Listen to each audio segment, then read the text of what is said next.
Hello, everyone. Welcome to the Booktube Chicks Book Club December live discussion. This month, we are chatting To Kill a Kingdom by Alexandra Christo. And this is a Little Mermaid retelling following sirens.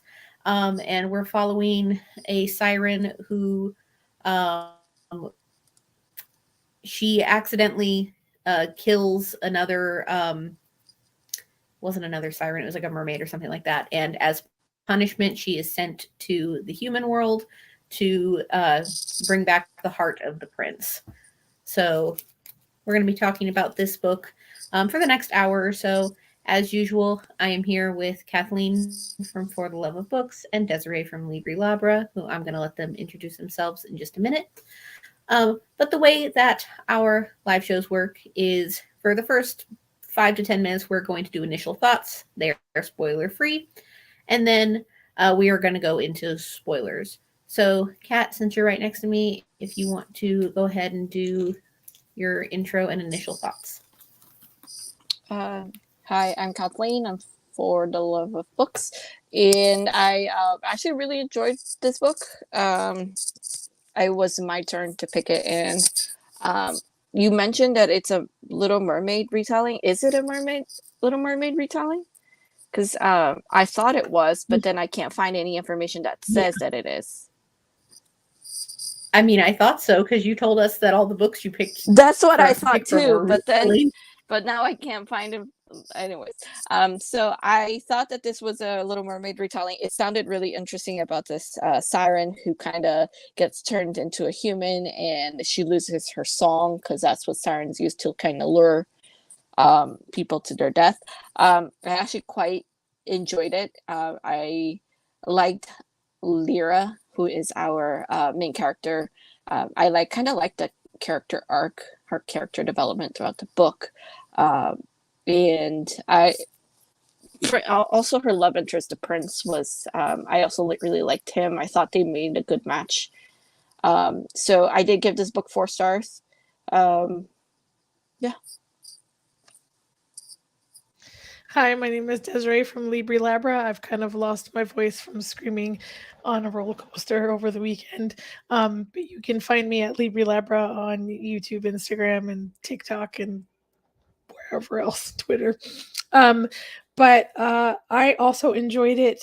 I thought the characters, the two main characters, were like really good. They just had very distinct personalities, and they had their quirks, but they were a good mix. I think I also give it 4 stars, but I'm gonna say, like, and I know that this is a YA, but I wanted more romance. So it was like I thought it was going to be more of the story, and it wasn't, which is fine. It's more of a like a fantasy, I guess, but I think they could have thrown in some more romance in there. That's so funny because that's what Chloe said to me. Yesterday, it was right after we said bye to you. I think we were driving home, and I said, listen, like, Goodreads told me this was a romance. Where's the romance? So for me, I gave this book 3 stars, which is kind of just an okay rating for me. I didn't love it. I didn't hate it. I'm kind of middle of the road with this because I went in kind of expecting a different story, and I think it took it a way that I wasn't expecting, which is not necessarily a bad thing, but it just I just wasn't expecting that. And also I agree there should be more romance in this book, because for me, I don't think it happened until like the last 100 pages, I think, which I think was like right after where Kat and I stopped reading yesterday. But I don't have too strong feelings about it, but I would definitely be open to maybe trying something else from this author. I think some of my disappointment, though, comes from, like, Little Mermaid is one of my favorite Disney movies. So I was really excited for a Little Mermaid retelling. Even though we're following sirens, I was still, like, really excited about it. but overall it was just, you know, middle of the road for me. Excuse me. And if we want to go ahead and go into spoilers, whoever wants to start, wherever you want to start. I mean, I have a question.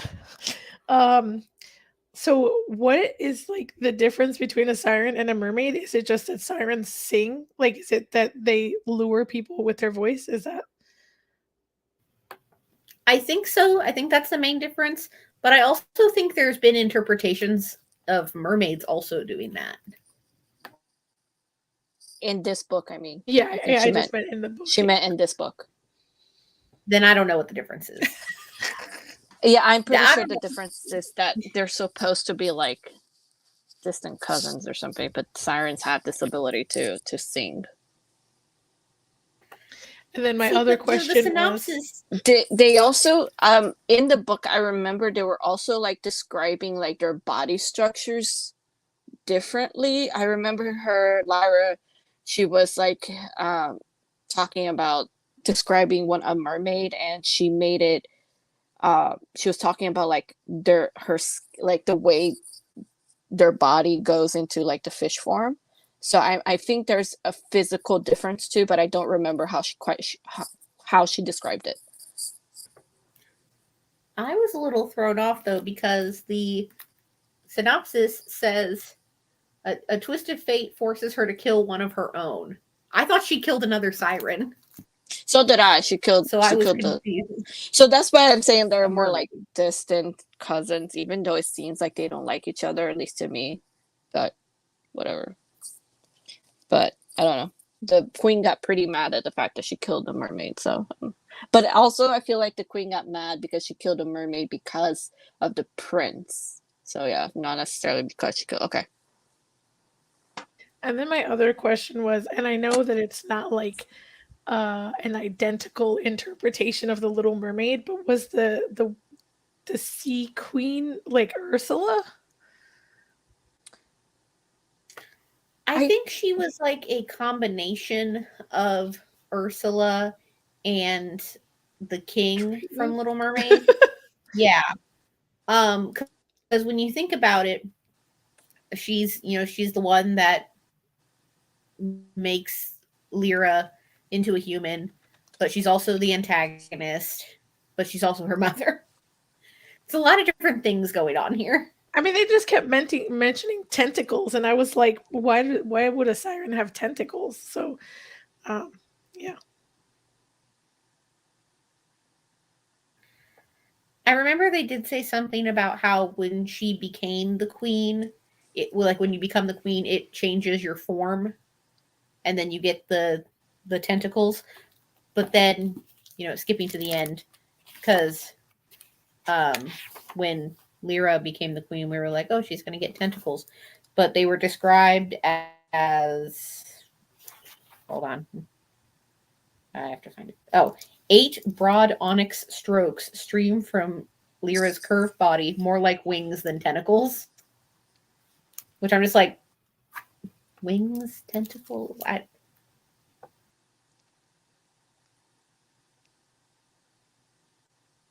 Interesting.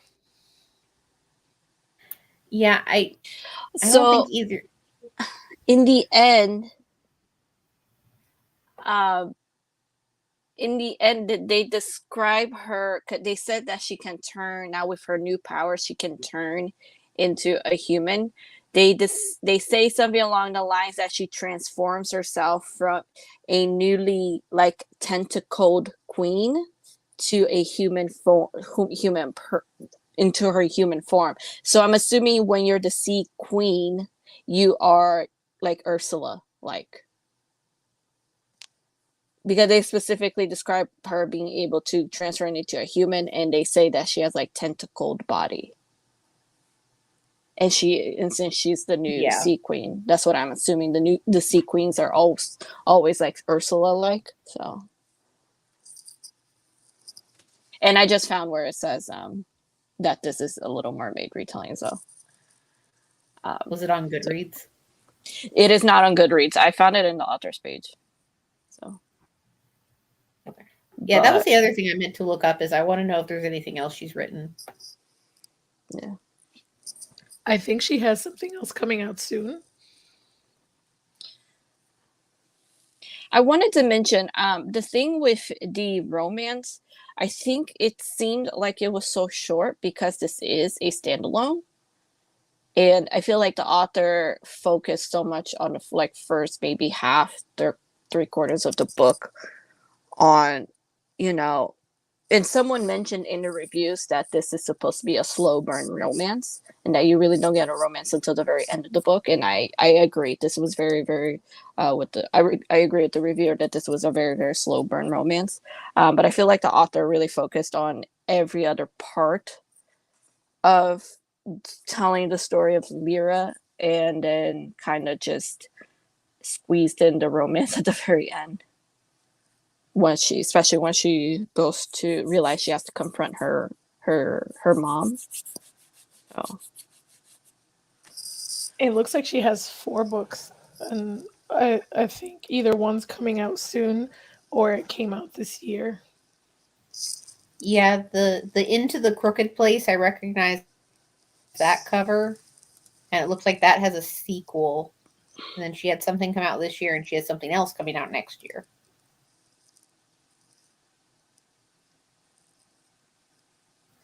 I was going to say I'd be interested in knowing if they're all like different retellings, but it looks like the one that released this year is a Rapunzel-inspired YA fantasy romance. So now I want to look into her other stuff really quick.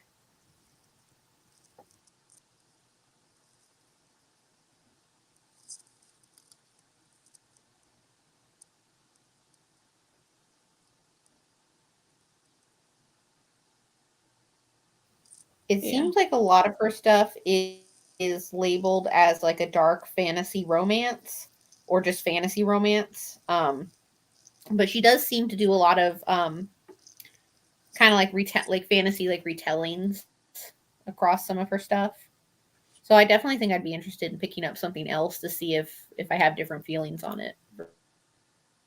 Wait, so is Princess of Souls a sequel, or because it says something about returning to that universe? Let me look again. It might be a companion. Let me see.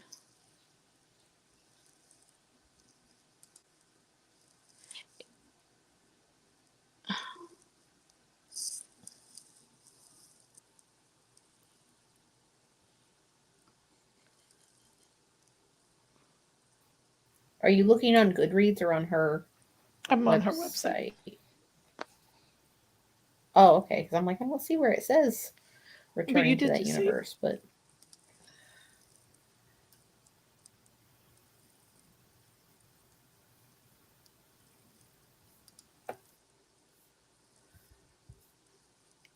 I guess I would read it and I would just have no expectations of a romance. Yeah, it doesn't say that there's it's a sequel on Goodreads. At least I'm not saying it. I have a question for you guys, but it's not related to like the plot or anything. I've seen a lot of stuff about how this is like a TikTok book, like a TikTok sensation and blah, blah, blah, blah, blah. I haven't seen this on TikTok like at all. Have you guys seen it on TikTok? Wait, is this supposed to be a TikTok popular book? Apparently, I mean, there's a version of it that has a TikTok sticker on it, like it says like TikTok sensation or something like that. Is it really? I mean, I've known about this from before I was on TikTok. Like I remember seeing it on Booktube a lot. Same. Yeah, I didn't know this. The thumbnail for the live show, the cover version that's on the thumbnail says it has a yellow circle and it says the TikTok sensation and international bestseller on it. I mean, I believe it is. I mean, good for her. Probably. I haven't seen it. I just hadn't seen it at all, and I'm like, is it just me? Like, Or is it other people not seeing it? But I mean, that answers my question.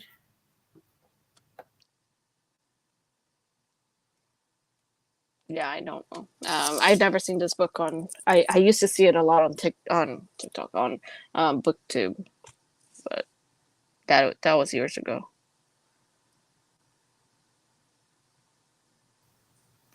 Well, what did you guys think about kind of our cast of characters that we had here? Just because I didn't have too much trouble, but I think between like physically reading and then switching to the audiobook and then switching back to physically reading, I kind of lost sight of how many characters there were for the crew, I guess, the pirate crew. What were your guys' thoughts on that?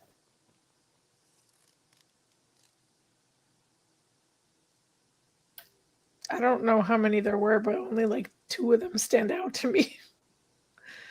Like Kai and Madrid were the only ones that like. I agree. Yeah. Yeah, I'm trying to think of all the other mates. I thought there was a third one, and now I can't remember if there was or if I made that up. But then there's also the princess whose name I cannot pronounce for the life of me. I think it's like Yukiko. Let me see. Oh, Yukiko. Who joined in later on. But she also had a different name because she owned the bar. Sakura? What? Sakura? What is that her other name? That was her name when she owned the bar, and then her real name was Yukiko. Right, yeah. Or Yumiko, I don't know.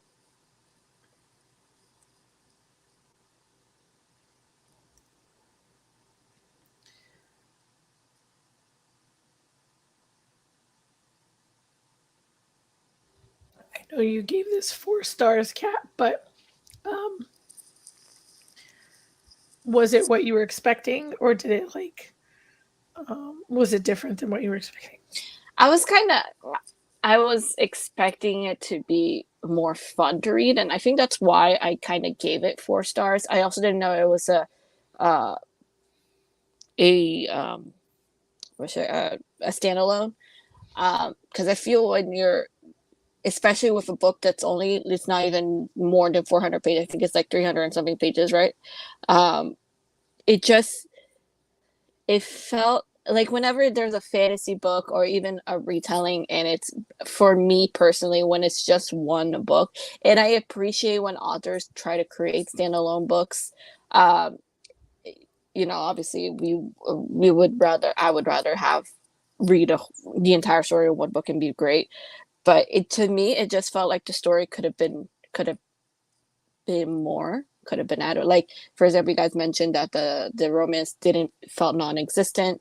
So to me, I felt like the ending could have been expanded upon more. We talked about the characters. I didn't really get to know any of the other mates except for maybe a couple of them that were mentioned more than a few times. So I feel like if those things had happened, I would have given this book more than 4 stars. I also felt, again, was expecting the book to be a little bit more fun to read, and while I did enjoy myself immensely reading, again, I felt like if she had expanded the story more, I wouldn't have minded another 100 pages of this book. I feel like this would have definitely been a 5-star for me. So interestingly, even though like Lyra was a killer and the Prince's Bane and all those things, I liked her as a character so much more than like one of the other stories we read recently, the Shadow something, where she was supposed to kill the king or whatever. The Shadow Between Us, was that it? Yeah. I like Lyra as a character so much more. I agree. I actually found Lyra fun to read. She was like probably my favorite like part of it, because I know the book jumps between her point of view and the prince's point of view. I found her side to be a lot more interesting to, in this case, for me to hear, because I was listening to the audiobook to listen to, because She was just, I felt that she was a very well-rounded, developed character. I feel like the author did a really good job isolating her voice and making her personality big. So I agree with you. I really, really liked Lyra. And I just, her moral dilemma just felt very authentic, with her trying to figure out if she was going to do what her mother said, but struggling with how much of a bitch her mother was, but also kind of letting in those pieces of humanity, despite the fact that her mom was trying to say that they sucked or that it made her worthless or whatever. Yeah, I did like that she saw that her mother was a little too cruel. Like she was called the monster. She called herself monster a lot, in that they called her the Princess Bane, and that she specifically went after the princess heart. But apparently it was like her mother who instilled this law into them that they have to go out and kill a human heart. And I feel like she knew that she always talked about like how she could do better if she was queen. And her friend, I forget her name, was, or cousin, whatever, Kalia, I think it was, she was always saying that she would be a better queen, and there wouldn't be this so much cruelty in their kingdom. So I liked that she kind of went with the flow, but I liked that in her heart, like deep in her heart, she knew that she would be better, and that the kingdom would flourish. Their kingdom would flourish if she was queen rather than her mom.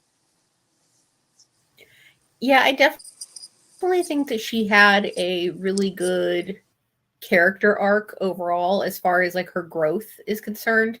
She definitely, we definitely saw her change from in the beginning where she was like, oh, I want to take this prince's heart, all the way to the end where she had compassion for humanity and she understood that this is not the way things need to be.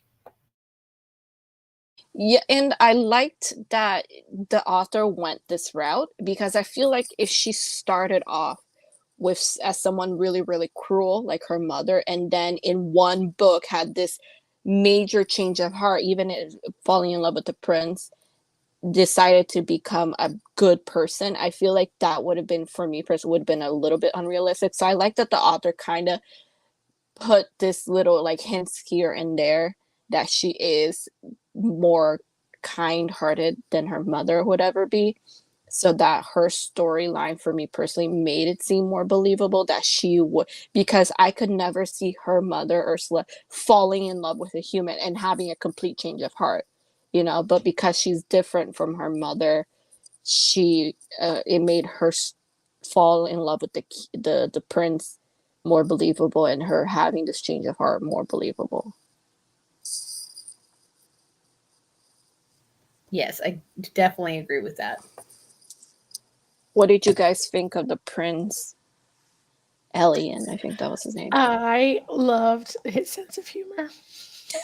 I thought he was like, I don't know, I like humor, so I feel like that made him attractive.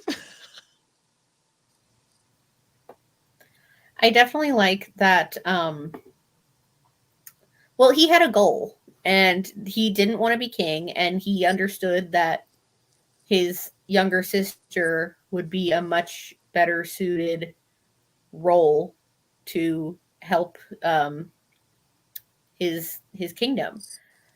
And something I wish we had seen with that actually is his dad's reaction to him not wanting to be king, because we only got his parents like a little bit in the beginning, and then we never heard from them again. Yeah, I agree. And that goes back to what I said about, if the author had maybe give us an extra 100 pages of this book, really developing like these tiny little details, it would have been nice.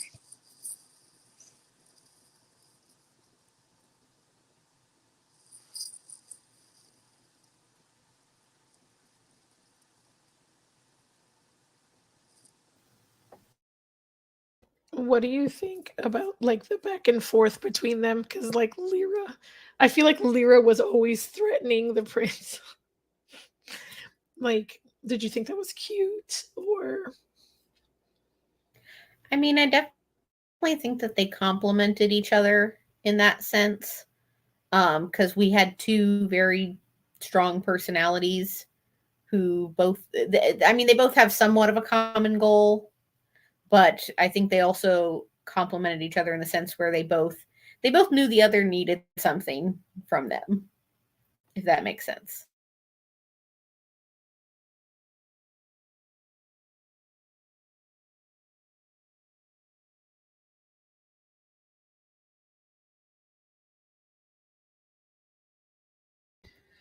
I do also wish that we had gotten more of the parents.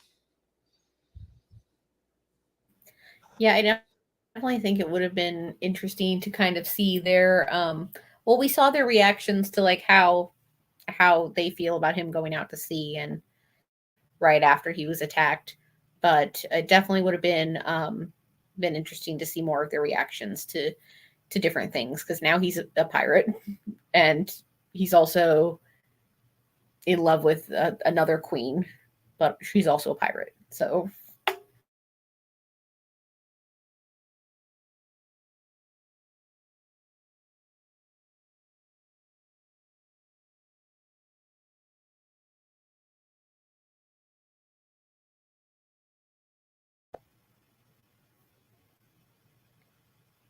what else do we want to talk about? It looks like Kat's reading something.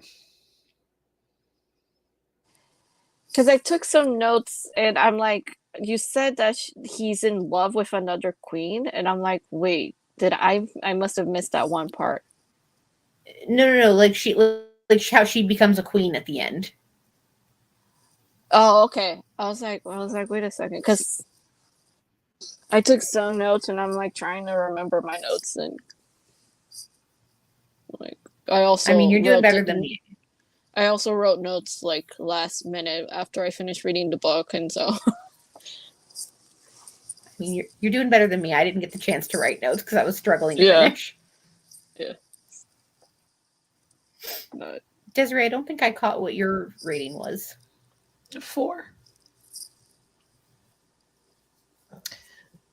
What did you think of the audiobook narrators? I thought they were very good. I liked them. I didn't personally, especially Lyra's voice narrator. I didn't have anything against them. So I don't think I liked the male narrator in the beginning, but he grew on me. I don't really have much of an opinion because I only listened to about an hour and a half of the audiobook of the whole thing, but it got the job done. Yeah. I mean, at least it wasn't an unrealistic voice or a cringy voice or someone who's, oh God. I remember when we were listening to Nevernight and the narrator, you wouldn't hear, but I hear it every time he would swallow, and it would drive me nuts because I would hear him swallow in my ear, and I was just like, stop. But they were good narrators. I liked them.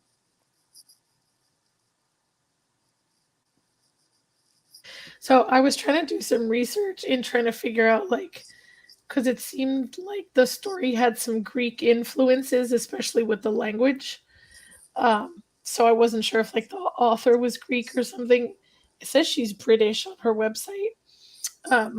So I don't know, like. I mean, does she maybe has Greek family? There was one review that I saw on Goodreads that was kind of complaining about how the siren language was essentially just basic Greek, and she defined all the different like locations and what they translated to, and it just she was a little disappointed in how the language was utilized. Let me see. Is the Little Mermaid? Obviously, we know it's a fairy tale. Well, where is that taking place at? Denmark. Like outside of Denmark. Okay, so that's not it. I was thinking, is it in the Greek Isles? Because there you go. But no. Okay. I don't think so. I'm pretty sure I always get these two mixed up. I don't know why. I know Frozen is like the Netherlands, I think, and then Ariel is Denmark. I'm pretty sure. Or what's supposed to be like a fictional Denmark.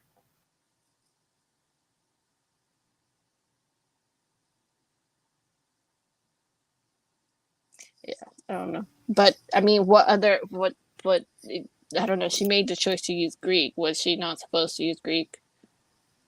It's not that she wasn't supposed to. I just don't know how authentic the usage was in its translation. But I can share this like review with you guys if you're interested in it. So she's complaining that the use of the Greek language isn't done correctly, like the translation is wrong. Either that. Hold on. Let me see.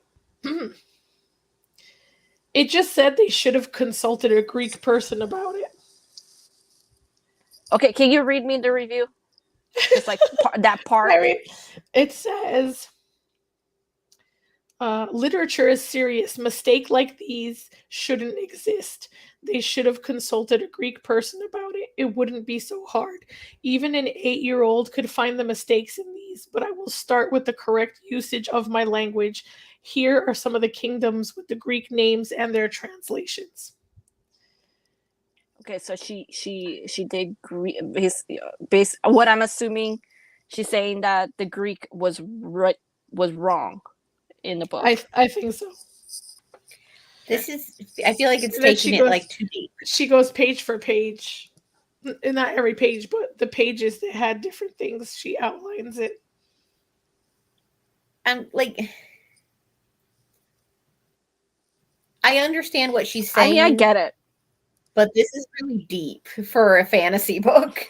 I mean, is it though? I actually, if I read a book that had Spanish in it and the Spanish was all wrong, I would be pissed off too. Yeah, no, I agree. Extent, though, because it's not a real. It's not a real language. You either have to make up the whole language, or you like use like an accurate representation. I agree, because it goes into the point of being disrespectful. And so the author, in this case, I agree with the reviewer, because the author, if she's really wrong, if it's like little grammar mistakes here and there, okay, I will give her a pass. But the reviewer's making it seem that she got things completely wrong.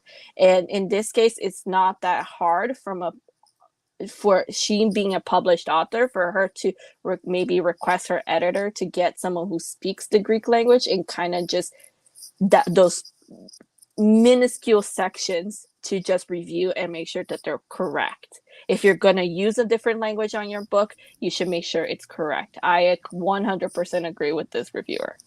Like, I'm hoping she talked about this somewhere, because to use Greek is a choice. Like, that's such a choice. Yes. Like, you are choosing to put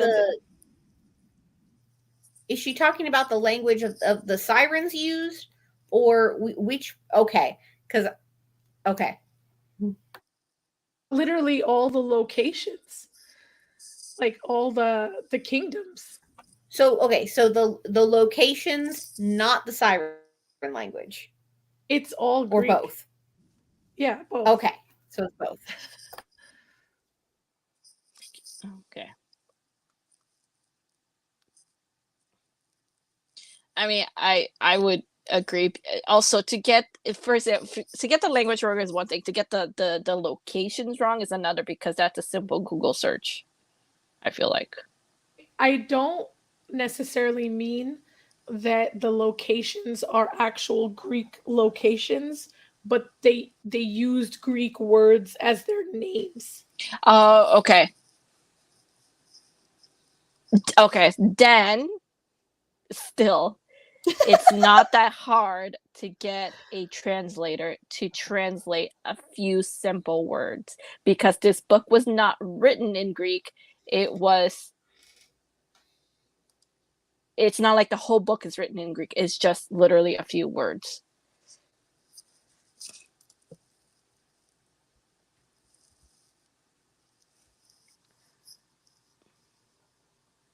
But like the minute I started to hear the sirens language, I was like, wait, this sounds like Greek.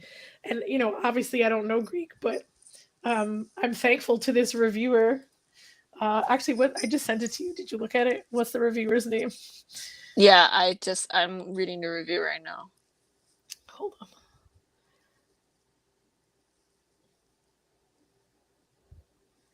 The reviewer's name is Maria, but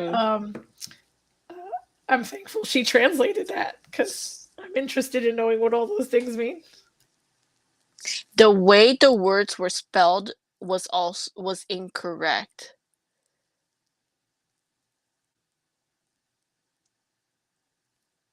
And like I get that it's fantasy, but that doesn't sit right. I think what ended up happening is that the author probably used Google Translate, and Google Translate doesn't always get it work. Right. Yeah. Yeah.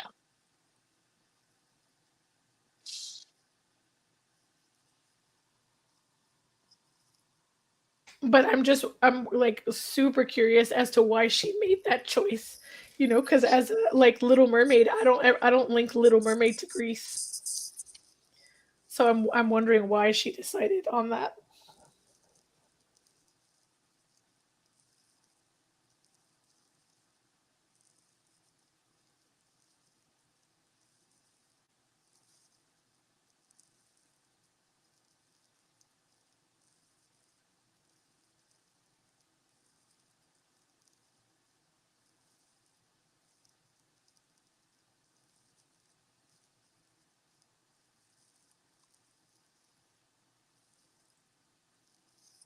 But yeah, I do agree with this author. It's one thing. I mean, the reviewer.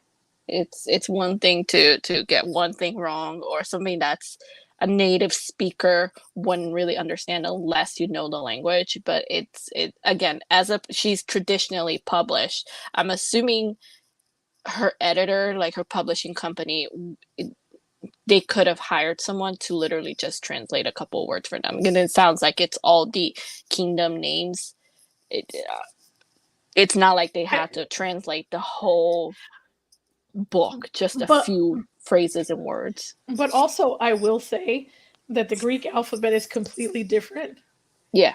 And so in the book, even though the words were Greek, it was still using the English alphabet. So maybe that was like some of the... And again, I think that maybe the author used Google Translate, and then because again, they're not using necessarily the same alphabet as we are. So.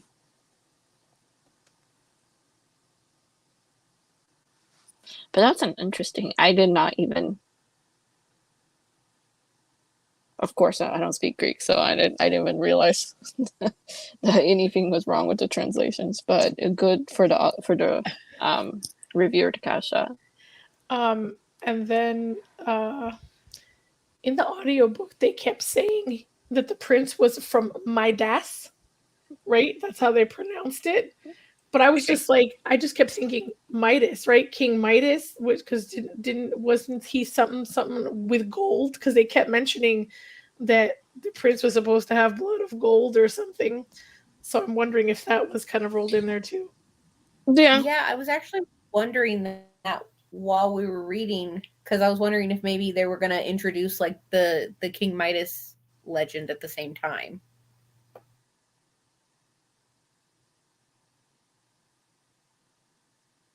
It kind of felt a little bit like that.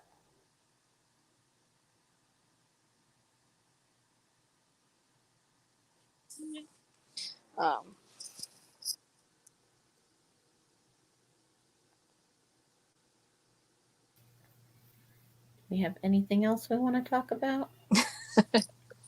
I'm just like on her review, she was like, she highlights something that is written in the book, and she's like, guys, I'm effing serious. I have no idea what this is supposed to say.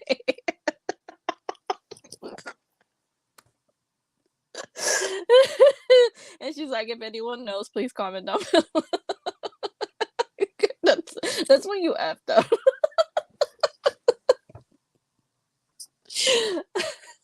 Okay, that's funny. But I mean, she gave the book 3.75 stars. So this reviewer obviously liked the book, even though she tore the author's Greek to shreds, but still. But like, I can imagine as a reader that would be so conflicting to like, because you probably don't come across Greek a lot in stories in that way, and so to first see it and get excited and then be like, wait a minute. Yeah, I think that's why. I think she mentioned that she was like, when she read the first Greek word, she was really excited, and I'm sure that's why she focused so much on her review on the Greek part of because it, as a Greek speaker, it really affected her reading experience.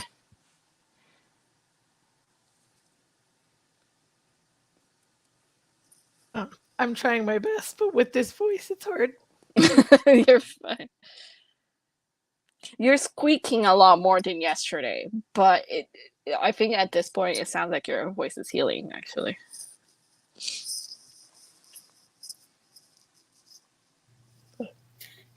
Is there anything else we wanted to talk about with this book? Let's see. Are you happy with your choice, Kat? I am. I think I went into this book thinking I was gonna get like a Little Mermaid retelling, but I do like where the author went. It was, even though I read the synopsis of the book, it wasn't quite what I was expecting, and I was pleasantly surprised, and I did enjoy the book. So. It was a lot more violent than I expected it to be. Yeah. Yeah, there was a lot of hearts being ripped out. I don't think we ever, like, I know it was supposed to be like her mom's rule or law, whatever, that you're supposed to, like, every birthday you're supposed to bring a heart. But I don't think we did. Was it ever explained why she wanted a heart? Like, why? It actually gave them power. Oh, did it? Yeah, because at Lyra, the first time she got punished, she was with her cousin, so her cousin can get a heart because it was her cousin's 15th birthday or something like that. And Lyra decided to take a heart anyway when it wasn't her birthday. And so the way her mom punished her was by taking the heart back. And like, she describes the loss of power that she felt. So now that the queen is dead and they're no longer doing the heart ripping out thing, are they like weaker than they were now before then? That's what I don't understand. Because I'm like, could they only take a heart on their birthday? Is that the thing? I don't understand. That was the way it was supposed to be. I don't think that you could only take. I think they were only supposed to take, because the book said that it wasn't quite Lyra's birthday was coming up, but it wasn't quite her birthday yet. Her birthday was 2 weeks away. Yeah. So, and she took a heart anyway, and that's why her mom got mad. Yeah, so. And the way her mom punished her was by telling her she had to kill her cousin. And then her cousin's mom was like, no, take my heart instead. And so that she was took her something else, heart. I thought something else had happened to where she was supposed to kill the cousin. Not the heart part. Or not the... Yeah. Now I don't know. Was she supposed... Wait, I thought... I didn't write... I know there was a part in the beginning when she took the prince's heart originally where they were both going to be punished, but Lyra said she would take the punishment for both of them, which she did. But then there was a flashback at one point where she was being punished, so she wanted her to kill her cousin, and that's when the sister stepped in. I don't remember her having to kill her cousin. I remember that they were both being punished, and that Lyra begged her mom not to punish her cousin, and she would take her punishment. And then I remember when, after everything, Lyra was human, she went to call Kalia, whatever her cousin's name is, and she saw that Kalia was pretty beaten up, and she mentioned that she was like, she punished me. Kalia says she punished me anyway, despite the fact that, Lyra had taken her punishment. Well, I know she definitely killed Kalia's mother, which was her aunt. I remember that too, but I don't have any notes on that, so I don't remember what happened with that. That one was definitely a flashback, but I can't remember why. Yeah.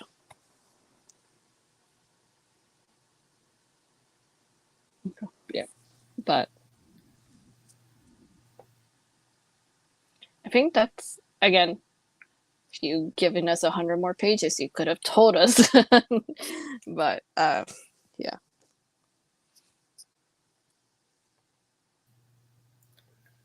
All right. Well, then I guess we can kind of head towards. Also, sorry. How many kingdoms are there in this world? Because why are there so many princes? There's a lot. I'm like, they should have put a map in the front of this book, right? And I'm like, why is there so many princes? Like, is it like the main prince and they're like, the brothers, and like there's so many. She like killed like 18, I think that her 18th birthday was coming up, so she was gonna have her 18th. Like, that's so many.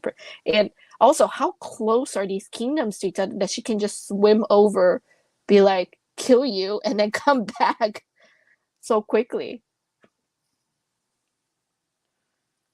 But yeah. Yeah, definitely could have done with a map in this book.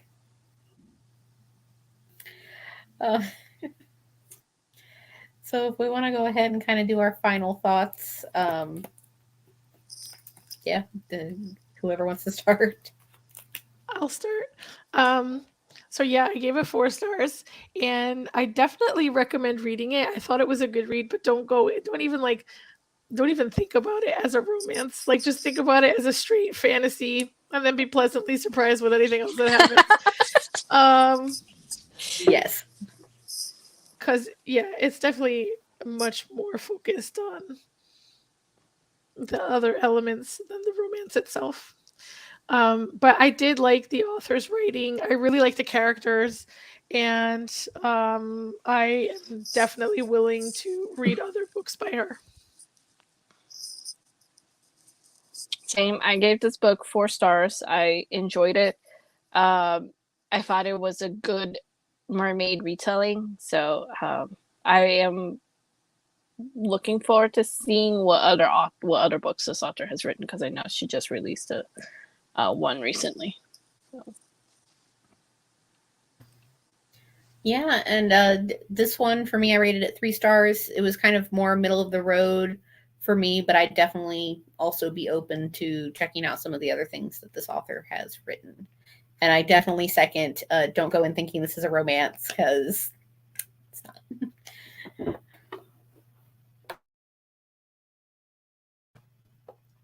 So before we talk about January and the new year, I kind of just wanted to say, like, I feel like we read like a good mix of stuff this year, guys. Like, it was a kind of a big variety on stuff.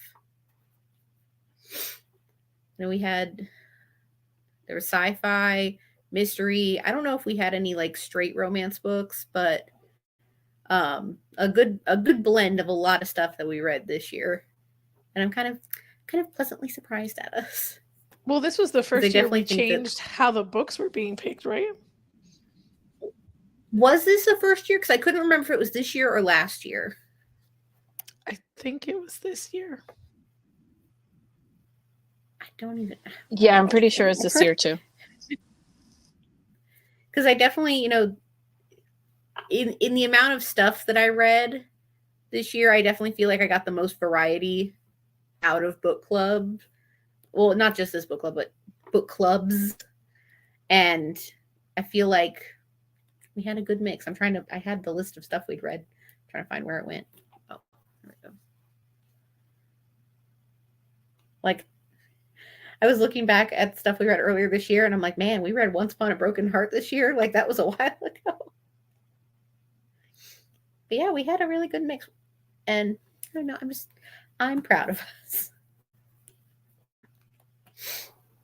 So for 2023, I can't believe it's 2023.